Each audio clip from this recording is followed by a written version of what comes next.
So this, I think, is like Islam's greatest gift for women, in that it said alcohol is totally prohibited. And can you share some examples of highly patriarchal countries with low levels of violence against women? And what can we learn from these specific cases? I think the one point of data where there's the big difference is specifically in terms of murders. Murders is where Latin America is the total outlier. There are very few countries that aren't Latin American that have such high rates of murdering women. If you look at like the top 50 countries for the rate of women being murdered, the Latin Americans are scoring like I think all the top 20 slots or something will be Latin American places. So I think that it's just a total outlier. So if you compare within India, within northern Indian states, that's where you see the highest rate of what they call purdah, which is like seclusion. So the idea that a woman should be veiled and that she should stay at home. Those states, so Uttar Pradesh, Bihar, Haryana, Punjab, have pretty low levels of intimate partner violence compared to the south, where women are more likely to work.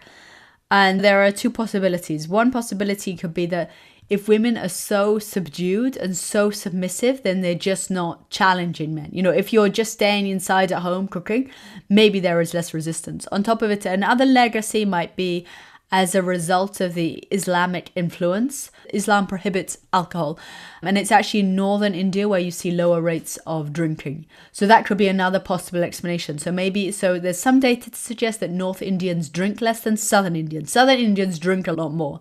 In Africa, you see that same correlation whereby Muslim Africans are less likely to say that they've been beaten by their husband. So we know that across countries, if your husband drinks, especially if he drinks heavily, you're like 3 or 4 times more likely to be beaten. So this, I think, is like Islam's greatest gift for women, in that it said alcohol is totally prohibited. Now, of course, some Muslims still drink in private, they still drink in secret, but typically the rates of drinking are much lower in Muslim countries, even though in many ways they would score as more patriarchal. So lower rates of female employment, lower rates of female autonomy, lower rates of female leadership.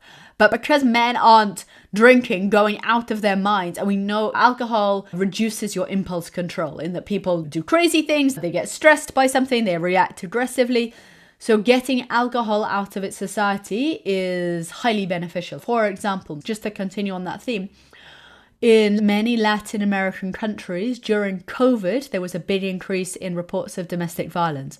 But one country was an outlier, and that was South Africa, where they twice initiated a ban on alcohol during the time of the COVID lockdowns. And so what they found is that during that period, fewer women ended up in hospital.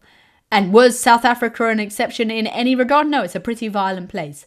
But they restricted alcohol consumption, and so it seems that unlike the rest of the world, COVID didn't increase the domestic violence. The general level of violence in the society isn't the only driver of violence. Alcohol is also a big effect. So that would be another way, besides machismo, that you would massively reduce the risk of intimate partner violence in Latin America. Reduce drinking.